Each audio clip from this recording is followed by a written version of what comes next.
So 5 things that Brazilian cities can learn from Copenhagen.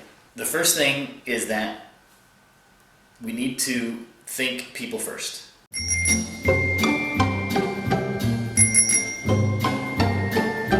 Officials often think about infrastructure, highways, monuments, prestige projects first. They think of their city as composed of these elements. And the big change of mindset that needs to happen is to think about cities being composed of the people that live there, the people that die there, the people that visit there. Cities are about people.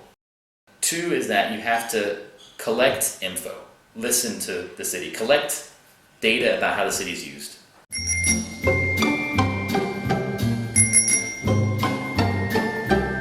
You need to listen, you need to find out how people are using the city, how cyclists are using the city, pedestrians, motorists. The people that are making these decisions have got to go out and observe and collect info and collect this data and get an understanding about how the city is working right now. Then you need to go out and test some designs.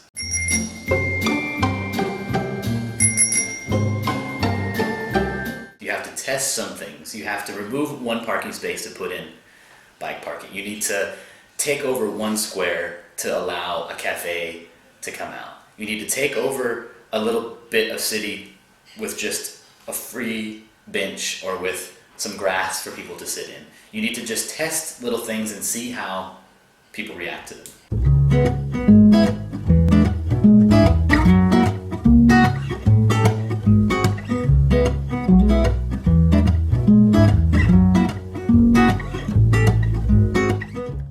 With all this information, with all these tests, then you need to do a couple bigger projects.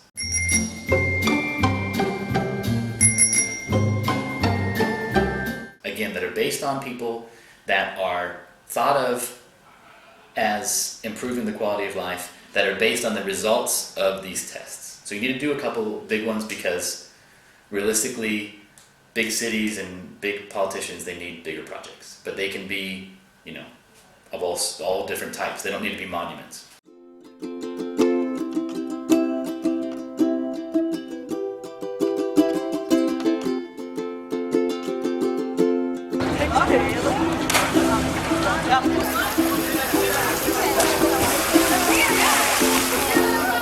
And then you need to establish synergies, or essentially mutual respect, between city users.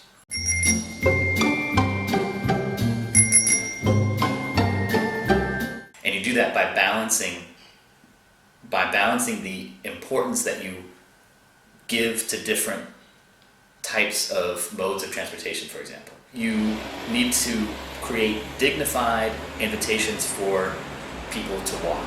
You need to also make sure that public transport is of high quality.